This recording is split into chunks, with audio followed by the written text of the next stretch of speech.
Hello my quilting friends! Leah Day here with a new video for the machine quilting party. Today we're quilting the yellow and green sections of this quilt with a beautiful design called concentric squares.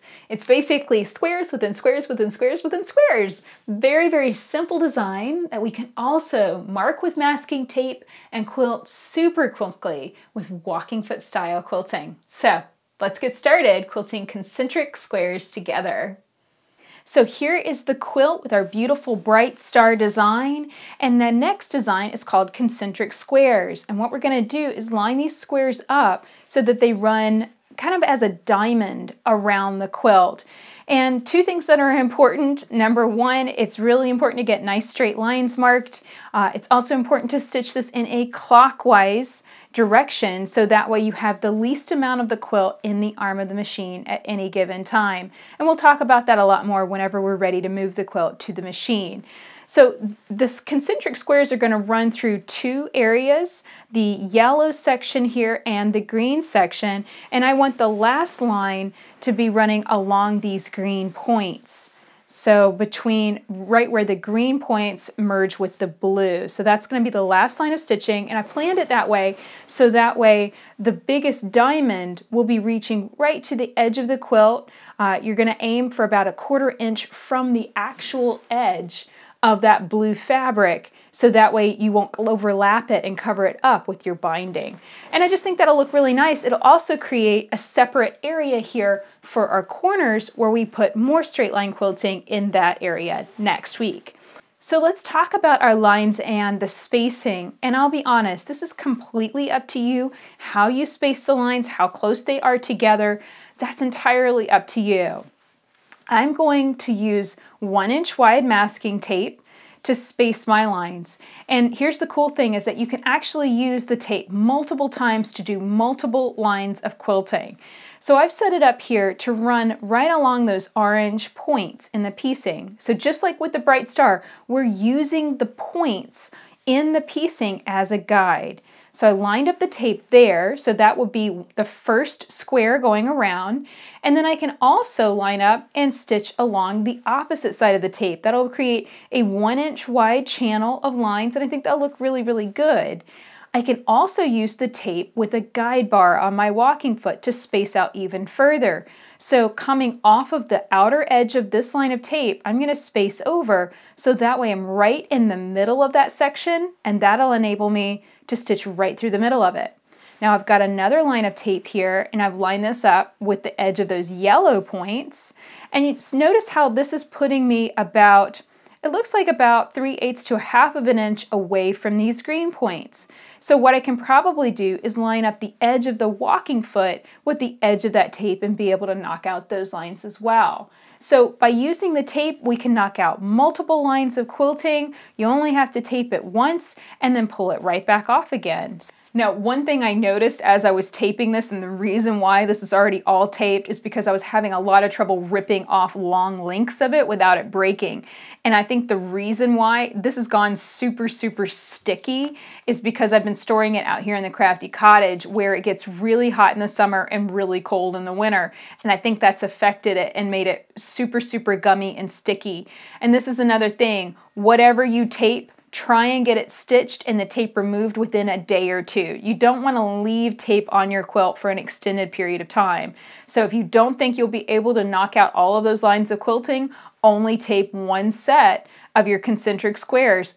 Just stitch that much and then wait to add more tape until you're sure you have enough time to go on ahead and stitch all the lines you're going to stitch. I do think that it's important to use the 1 inch wide for this section at least. When we were doing Bright Star, I used 1/2 inch wide. There's also 1/4 inch wide available too. For the Bright Star, it really honestly didn't matter what width of tape that you use. You could use any width of tape for that section. But for out here, especially when we're wanting these evenly spaced lines, you know, and create just a little bit bigger gap between those lines, I really think going the 1 inch is really nice. Okay, so I've taped at least enough what I think I can get done today, so let's shift the quilt to the machine and begin stitching this together.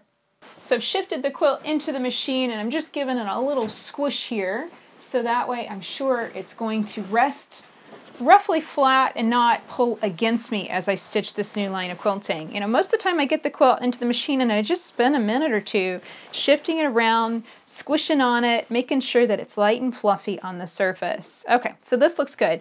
Now another thing for prep, I have changed thread colors. This is 0703, this isocord polyester thread, and the color is orange peel.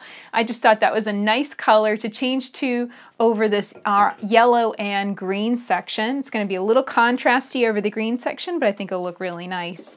Now I'm going to drop that needle down, bring it all the way back up to the point that the needle's starting to drop down again. I tug on the top thread, that brings up a loop, pull on that loop, that is your bobbin thread. So with both thread tails on top, we tuck them under the foot, and that's going to ensure that those thread tails don't make a mess on the back. We don't end up stitching over it multiple times and just making it look real messy on the back of the quilt. So I'm just going to get started here, and what I'm doing is stitching right on the edge of that tape. And I'm pretty much just running my needle right up against the edge of it.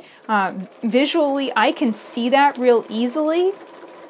And even if I did stitch over and onto the tape, it's no big deal. You just rip it off around your stitches. It's not, you know, it's not an emergency if that accidentally happens. But pretty much I just see that edge of the tape and keep it lined up with my needle, and that works just fine. Now, just like with Bright Star, I want to try and keep the quilt up on the machine, up on the table, so that way it's light and fluffy. It doesn't matter how wrinkly everything is, so long as this area right in front of my walking foot is nice and flat and easily feeding through the arm of the machine. And notice that I am stitching this clockwise, so the design itself, I'm stitching clockwise, and that is really intentional. If I was doing this the other direction, I would have the entire bulk of the quilt past the center in the arm of the machine. That would be so much more. As it is right now, I only have one corner of the quilt through the machine, and right now I'm going to do a pull through. I'm pulling that whole corner through that arm, and so now it's resting behind the machine. It's less bulk here in the front, less bulk in my lap.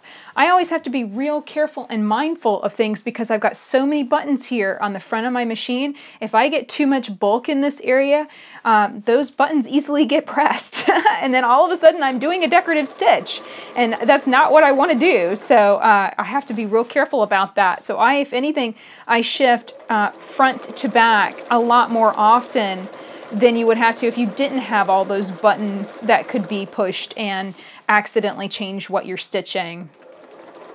So as you can see, it's just careful manipulation.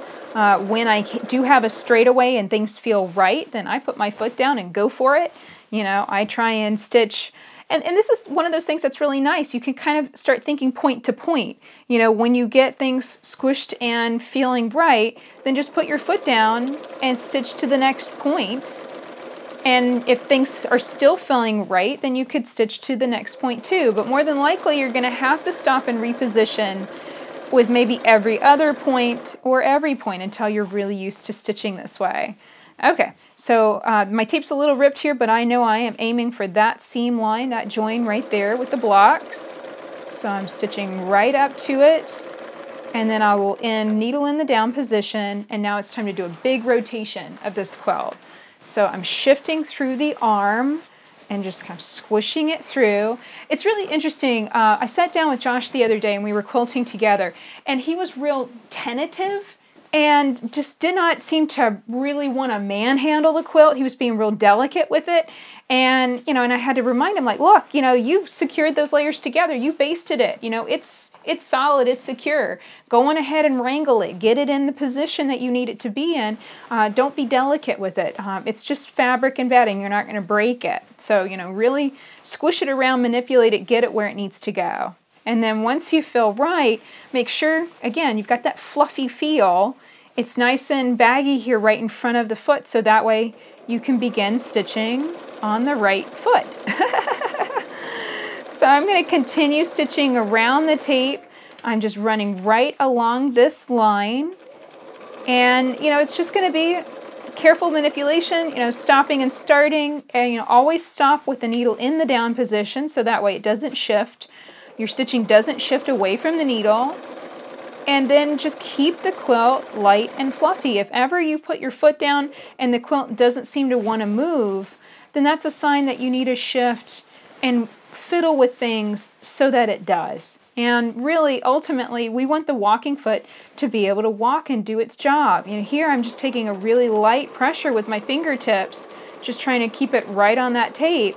That should be all you need to do. You shouldn't be doing a whole lot of muscling the quilt through the arm of the, underneath the needle. If anything, the effort on your shoulders is going to be when you're doing a big pull through like this and shifting the quilt all the way through that arm. But really, I think if your tables are set up nicely, if you've got a nice flat surface here behind your machine, this is not going to feel that challenging. It certainly should be feeling a lot easier than quilting the bright star design, which was right in the center of the quilt. We had even more bulk in the arm of the machine. So I'm just going to keep stitching. I'll meet you back here when we grab a guide bar and begin stitching more lines that are not marked with the tape. So I have stitched on both sides of this masking tape, and that creates a set of lines 1 inch apart, and I've gone all the way around the quilt with that. And then now I've attached a little guide bar. This is just a metal bar that attaches to the back of the walking foot. If you don't have this bar, then you could continue the spacing with some masking tape. You could use a ruler, you could use a lot of different things, but I'm going to use this guide bar just so that you can see how to use it. So I'm lining up the guide bar with that line of stitching, and I've actually taken a ruler and measured. I've got these green points over here, and I know that this line right here is 1 inch from the orange points. So I would like a line of stitching that is going to be kind of in the middle between that line of stitching and those green points. I just want a line right through the middle of that section. When you measure that space, so it's 4.5 inches through this area, I'm just going to divide that by 2. So 2.25 inches, that's where I've lined up my needle and then adjusted my guide bar so it's lining up right with the edge of the tape over here. Now, if that seems at all complicated or too technical, measuring or whatever, don't worry about it. Just grab your ruler and space out your guide bar 1 inch from the edge of the needle. You could space this out a lot of different ways, and that's completely up to you. The spacing of your lines is always ultimately your decision, and that's a way of making your quilt really unique. So now as I begin stitching, all I'm doing is lining up that guide bar with my line of stitching over here. And I'm just trying to keep those two nice and straight together. And the wonderful thing is this is very, very easy when you're quilting straight lines, because the entire side of the guide bar can be lined up with your stitching line. So really, really careful, easy stitching. Again, the main goal here is just to keep the quilt light and fluffy and easy to move. We want it to be easy to move, easy to manipulate, so that way the walking foot and the feed dogs on the machine are able to do their job, feed the quilt forward. So you can see I stomp and squish about every 3 to 4 inches or so. And sometimes the bulk of the quilt itself can feel a little bit like it's holding the quilt in place. So sometimes I'll just pick it up and just kind of poof it a little bit, and that can sometimes help and make it a little bit easier to move. Okay, so I'm coming down here on a corner, and the corners of your square, concentric squares can be a little tricky. So let's stitch down, and the really handy thing is we have a seam line running right through here, and I've already stitched this seam line in the ditch. So that's telling me that's running right through the middle of the quilt. So I'm going to stitch right up to it and stop with my needle in the down position.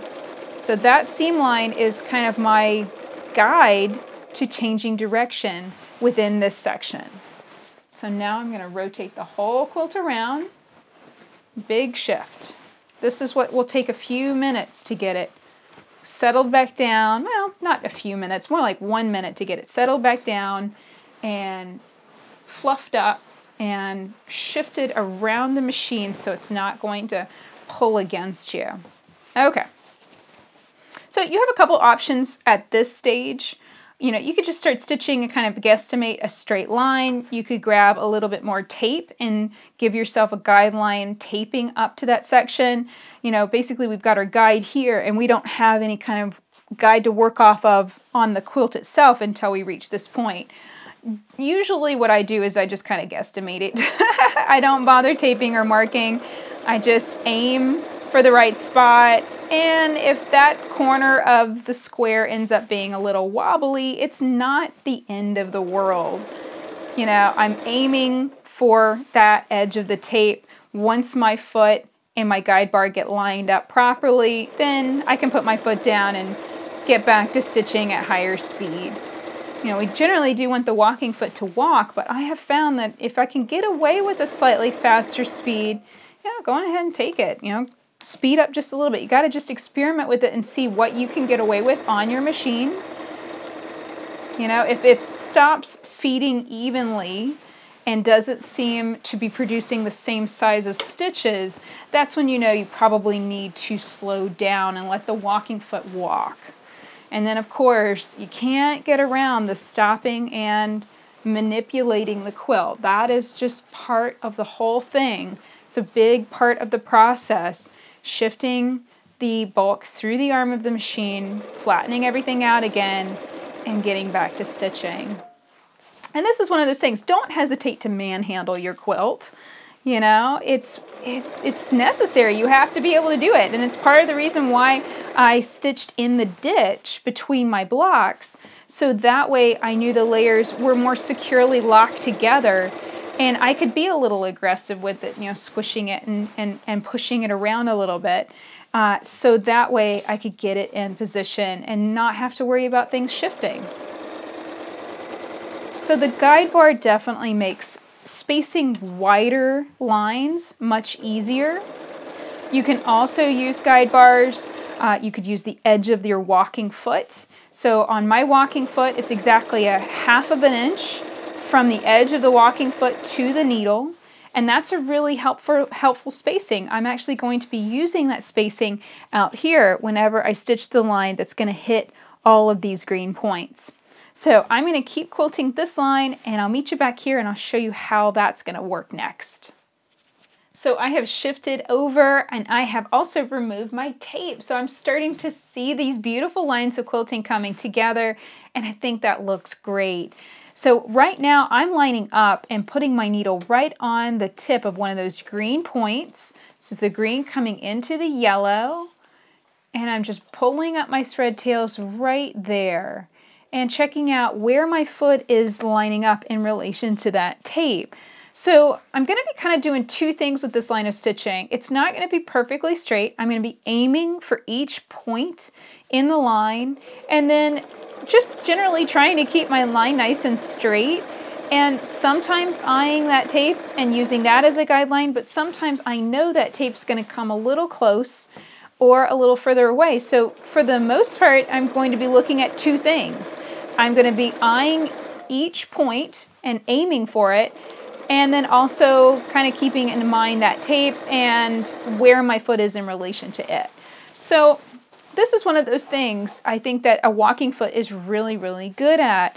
It's really good at just stitching straight lines, you know, getting it fed in, aiming for a point, knocking it out. You know, right now I'm kind of stitching slightly on top of the edge of that tape. I don't think that's the end of the world. I'm just aiming for that next green point in the line, and then I'm stopping and shifting with each one. So it's not going to end up being the absolute perfect square in my concentric squares, but it's going to work. And as you can see, I'm knocking this out really quickly. I've probably been stitching these concentric squares for about an hour now. And that's, you know, also having to record and, you know, be careful about the video camera and all that kind of good stuff. So I really think that this is a very speedy stitching, a very speedy design. Even if it's not going to come out just exactly 100% perfectly straight, I think that it's going to be good enough, if that makes sense. You know, we can get really precious about things and get really nitpicky about it. And I certainly could go get some tape and tape these points and get it all just exactly right. Or I could just let it flow, you know, and use what I've got on the quilt already and say that's good enough. And that's what I'm going to do, you know. I'm at a point, so I'm going to stop with my needle in the down position and rotate the whole thing around. This is going super, super fast. It's so nice to have a big quilt and to see it being knocked out so quickly. You know, the worst thing is to have a big quilt and it just feel like drudgery. Just like, oh my gosh, this thing is taking forever. I'm never gonna get it done. I'm gonna be quilting this thing the day I die. You know, like that's just, it's the absolute reverse of what you want to be dealing with a big quilt. You want it to be as, you know, quick and easy and fluid a process as it can possibly be. And I think part of that really comes in with just accepting things as they flow, you know, as it goes. And for this, it's letting that tape be perfect just the way it is and just aiming to stitch point to point, you know. So right here, I'm just flattening out that section. There's my needle. There's the point I'm aiming for. And I'm just going to do straight guide from where I was to that point. And then just wash and repeat. Do the same thing again. Stretch it out, flatten it out, you know, eyeball where you want it to go, and then just steer it in that direction. And you could even do this with curves. So let's say you wanted to stitch a curve through here. You could do the same thing. Say, okay, I want that curve to go like that, and just visualize it and shift your hands to make that happen. It's going to be, you know, trickier with curves simply because you have to stop and manipulate the quilt a little bit more with a walking foot. That's just a little bit trickier, but that's definitely open to you too. I want you to feel like you can do something different from what's in the book. You can do something different from what I'm doing in the quilt along. You can absolutely make it your own. You can absolutely change it up. You can also do exactly what I'm doing too. There's no right or wrong way of doing it. The only thing that you can do wrong here is just simply deciding not to quilt it and not to finish it and not to have this beautiful bright rainbow quilt to enjoy in your home. You know, that would be the real disaster in my opinion. And that was something that I struggled with this quilt actually. I don't think I've told that story yet. I made the original rainbow quilt when I was a very new quilter. It was only 2008. James was really a little baby at the time. He was like 1.5. And I did not know how to quilt it. And I hung it up on my wall and stared at that quilt and stared at it and stared at it and just could not figure out a good quilting design because, you know, log cabins are tricky. There's so many seam lines and it's just so overwhelming deciding what to stitch. And especially, you know, the idea of stitching in the ditch was just, I was not doing that. There's just too many ditches to stitch for a log cabin. So I tied the original. I just did I think it was embroidery floss. I used embroidery floss and just did ties throughout. And they didn't hold all that well. That didn't work all that well. And so they started falling apart. And then I finally just decided, okay, I'll stitch in the ditch between the blocks. And that held for a good bit. And then when we were writing the book, I was like, well, I think we need a bigger quilt here. I think we need something, you know, just a little bit bigger to play with and have a kind of a challenging project size-wise for walking foot quilting. And Dad still had that old rainbow quilt and pulled it out. And we took a look at it. And I said, you know, I think the key here is keeping it simple, of picking straight line designs that cover you know, and quilt through those colors. I think that is the key. And I could not have been happier with how this turned out and how the simple straight lines of Bright Star and straight lines of concentric squares ended up looking on the surface. You know, to the point that I'm stitching another one. You know, this is the second one, and it feels kind of cool to be quilting the same quilt, although very different, almost 10 years later. So that feels really neat too. So I'm just going to continue working and doing the exact same thing I've done from here. I'm going to fill in this green section with evenly spaced straight lines. I think I'll probably stitch, you know, something right down the middle the same way I did in the yellow section. And I know the last line of stitching is going to be along these green points. So that way I have one big nice diamond shape through the center of the quilt. And here's what it looks like whenever I finished concentric squares in the rainbow log cabin quilt. So that's it for this video. I hope you learned a lot quilting concentric squares with walking foot style quilting. I think this is really pretty, and it really emphasizes that diamond shape of the rainbow log cabin quilt. And the best thing is you can really play up this design. You can use masking tape, you can use the guide on your walking foot, you can use the edges of your walking foot, and add as many lines to this area as you want. Just play with it, make it your own, and have a lot of fun quilting concentric squares.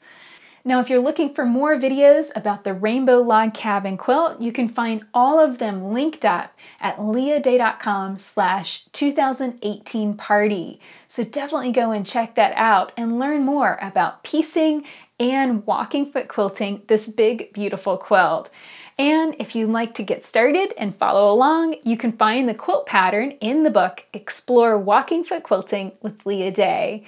This book comes with a wealth of information about walking foot quilting, as well as 30 fun designs to stitch and 7 beautiful quilt projects. So come and check it out at leahday.com/walkingfoot.